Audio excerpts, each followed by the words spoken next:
So I would like to make a video to appeal to people who aren't interested in getting into crazy amounts of detail in brewing methods. I've seen people comment on my mocha pot video like, oh my god, why would you bother with all that? So maybe I haven't convinced you to spend all this time researching about how to do your mocha pot. And maybe I haven't, much to my disappointment, convinced you to get a siphon brewer. Maybe you're like, whatever, I'm just going to keep brewing coffee out of an automatic drip brewer because, that's it works. And that's how most Americans get their coffee, out of an automatic drip brewer. The Americans that don't use those awful, terrible K-cup things. So what's a basic way to improve the quality of your coffee without getting super fancy about it? So a story, I went to a monastery about a month ago, and I brought my own coffee beans with me, and I brewed with them, and I served that to the people who lived there. And they were astounded at just how better the quality of the coffee was. And I was using their automatic drip brewer, so it's like if you go to a diner, it's just, here's a big basket-style filter, you put a bunch of grinds in there, and I just brewed, so I wasn't doing anything fancy. The only thing I had done was bring them fresh, high-quality beans. So it actually does make a lot of difference. If you start with bad ingredients, you will get bad coffee. There are only two ingredients in coffee, water and the beans. In terms of the best water for brewing coffee, I've already made a video about that. You can check that out here. In terms of the best beans to use, well, I'm going to walk you through a few important factors regarding beans. I'm going to illustrate this with two contrasting bags of beans. This is the Dunkin' Donuts medium roast ground coffee original blend. This is the Ethiopia single origin coffee coming from Jera Jimma in the Genji Chala washing station. There is a world of difference between how the coffee between these two things taste, and it doesn't just have to do with, say, the terroir, I think that's the word, which is like the climate and soil, whatever, of the particular beans that it came from, the particular country it came from. So there are three things wrong with this bag of coffee. Number one, I bought it at a supermarket. Supermarkets deal in coffee as essentially a shelf-stable good. So a shelf-stable good is like if you buy canned soup.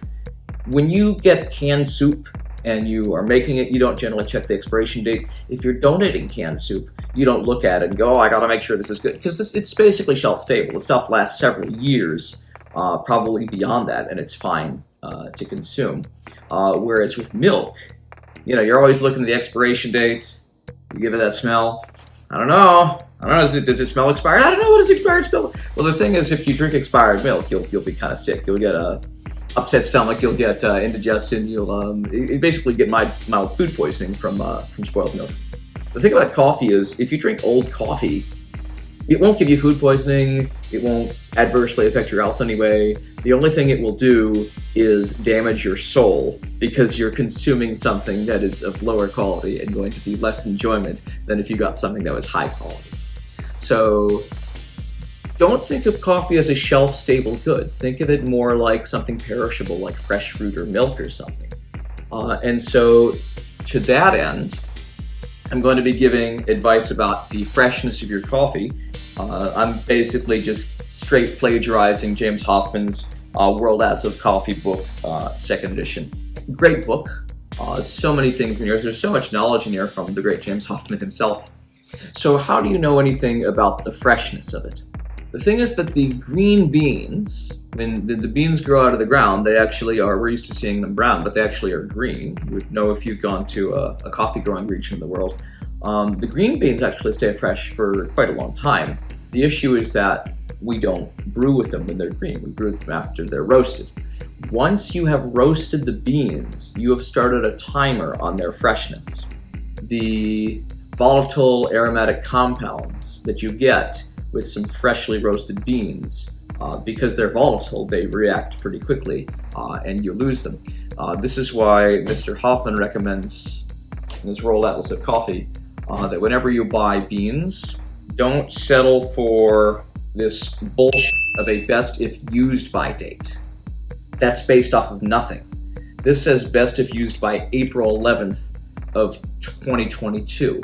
I created this video in August of 2021. So that's what, like 6 months or something? They're claiming that this coffee is still perfectly fine 6 months from now. And who knows how long it's been sitting on the shelf. They don't.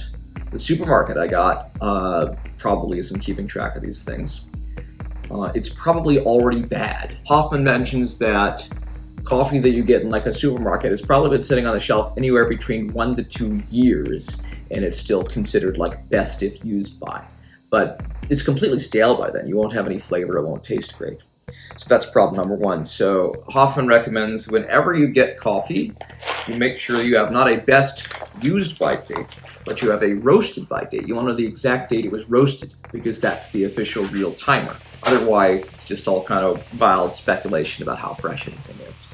So this coffee right here was roasted towards the end of June. So this is sort of pushing towards the end of that freshness period. But you can tell right away by smelling that it still does have freshness. It has aromatic compounds in it and so forth. Whereas if you smell this Dunkin' Donuts coffee, I just bought this in the supermarket yesterday. Nothing, no smell of freshness to it. So Hoffman recommends that you commit to buying the coffee within 2 weeks of the roast date, so that you can use it up completely within a month of the roast date. I can't quite stick to that. I have a subscription to a coffee service, a local coffee chain, and what they do is they send me 2 bags every 5 weeks or something, so I can't quite stay that fresh, but I'll put the extra bags in the freezer, and this preserves them a bit longer.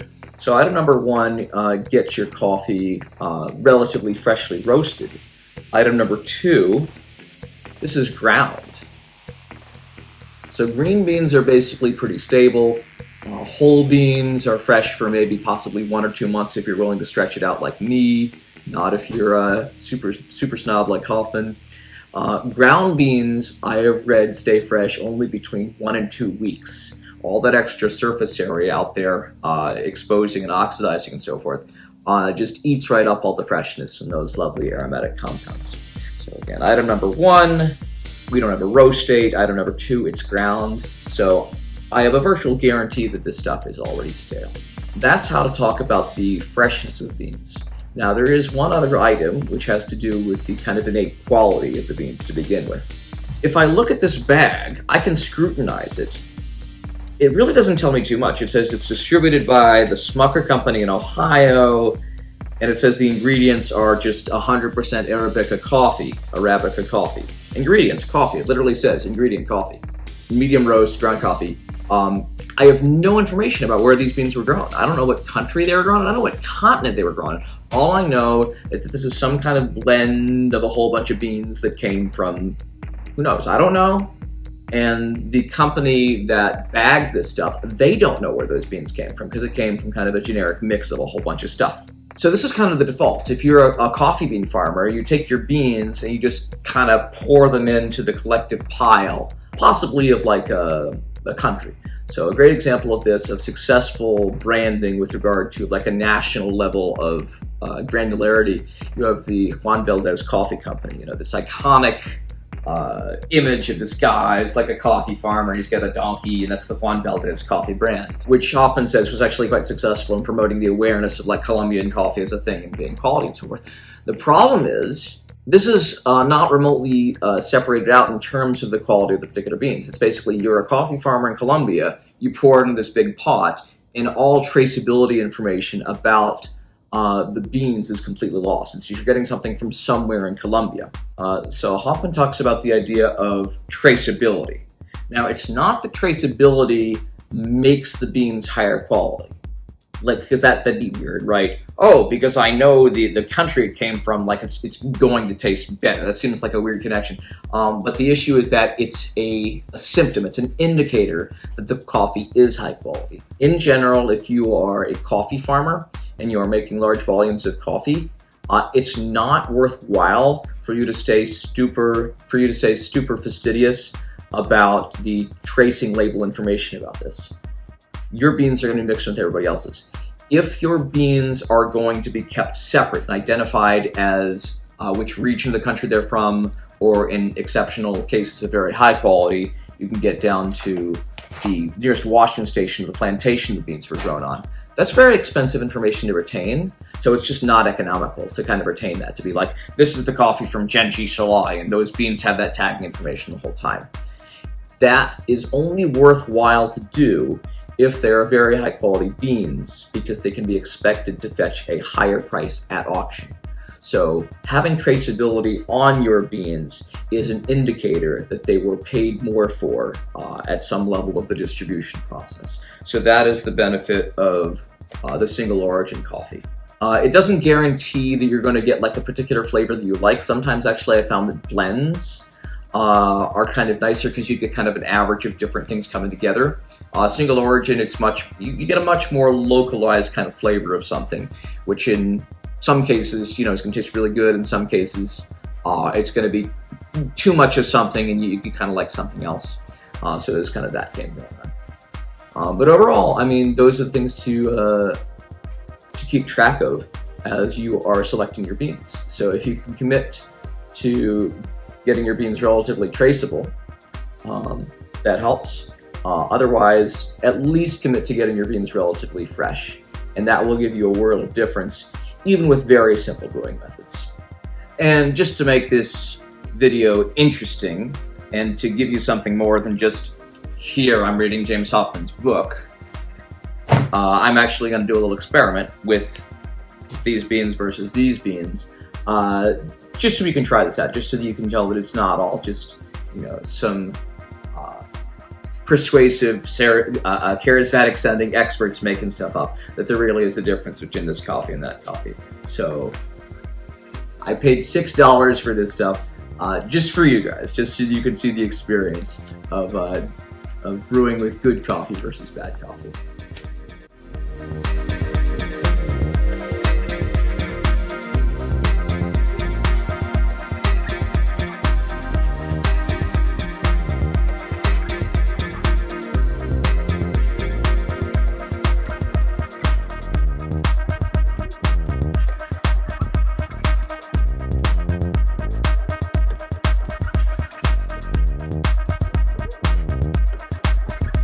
Here we are, a taste test of the single origin coffee that I ground this morning with a recent roast date on it, with the Dunkin' Donuts pre-ground coffee that we don't know anything about. We don't know where it came from. This is decidedly not a double-blind taste test. I'm very much aware of which came from which. But, proof of concept here. Dunkin' Donuts. Now, when I was brewing this stuff, I noticed the grinds already didn't have much aroma to them. The smell was already gone, so they didn't have quite a freshness to them, even in smell. And that's the kind of coffee that you get at like a hotel continental breakfast, or maybe gets served to you at a diner. I'm not used to anything like this coming out of my kitchen. Or sometimes you get something like this when you go to a gas station to get coffee, which I have done in cases of emergency when I have long drives. Yeah, that's pretty bad coffee, and that's what most Americans settle for. Here's the Ethiopia single origin that was roasted like a month ago. Yeah, that's what a cup of coffee should taste like. This is what coffee tastes like when you go to a coffee house. So it comes down to the quality of the beans that you're starting with, and it comes down to how fresh the grinds are that you finish with. Now, of course, these are probably not the same bean origin, right? This is from Ethiopia. This is from I don't know where. So I can't do an exact comparison of, say, two beans from the same country in this case, because the whole point is I don't know which country these beans even came from. These are just some kind of generic beans that Dunkin' Donuts bought in like a huge lot that were mixed together to where the tracing information about where the beans came from had been long discarded because it wasn't worth it. Right. So thanks for watching. Remember to stay coffee snobby.